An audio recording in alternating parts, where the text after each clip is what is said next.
বৃহস্পতিবার সন্ধ্যায় দুর্ঘটনার কবলে পড়ে অঙ্গনওয়াড়ি কর্মীদের গাড়িটি, প্রত্যেকে আহত হন। তাদেরকে উদ্ধার করে হাসপাতালে নিয়ে যাওয়ার ব্যবস্থা করা হয়েছে। এখনো পর্যন্ত আহত হওয়ার খবরই সামনে এসেছে। জানা গিয়েছে, এই দিন একটি গাড়িতে করে 11 জন অঙ্গনওয়াড়ি কর্মী ডুয়ার্সের বাগড়াকোটের নতুন তৈরি হওয়া জনপ্রিয় লুপপুলটি দেখতে যান। সন্ধ্যায় ফেরার সময় গাড়িটি নিয়ন্ত্রণ হারিয়ে সিমেন্টের ব্লকে ধাক্কা মারে, এরপর রাস্তায় উল্টে যায়। ঘটনায় আতঙ্কিত হয়ে পড়েন আশেপাশের লোকজন। পেছনে থাকা অন্য দুটি গাড়ির যাত্রীরা আহতদের উদ্ধার করে তড়িঘড়ি অন্য গাড়িতে করে মাল সুপার স্পেশালিটি হাসপাতালে নিয়ে যায়। আহতরা প্রত্যেকেই মাল শহরের বাসিন্দা। বর্তমানে তারা মাল সুপার স্পেশালিটি হাসপাতালে চিকিৎসাধীন।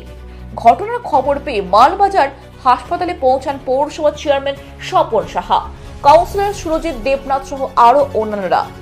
আহতদের দ্রুত চিকিৎসার ব্যবস্থা করা হচ্ছে বলেই জানা যাচ্ছে। পিকনিকের দলে থাকা ইলা রুদ্র নামে আইসিডিএস কর্মী জানান, ছুটি পেয়ে সহকর্মীরা মিলে ঘুরতে গিয়েছিলাম বাগড়াকোটের লুপপুলে। ফেরার পথে এরকম দুর্ঘটনার শিকার হব ভাবতে পারিনি। উদ্ধারকারীদের মধ্যে শুভময় রায় এবং শুভদীপ সেনগুপ্ত বলেন, দুর্ঘটনা দেখেই আমরা উদ্ধার কাজে হাত লাগাই এবং দ্রুত তাদের হাসপাতালে নিয়ে আসার চেষ্টা করি। দুর্ঘটনা, যারা আহত হয়েছে বা রেফার হয়েছে তাদের দ্রুত সুস্থতা কামনা করি এবং যারা এই ব্রিজটা নির্মাণ করছেন অবিলম্বে সম্পূর্ণ না হওয়া পর্যন্ত পর্যটকদের জন্য আটকে দেওয়া উচিত।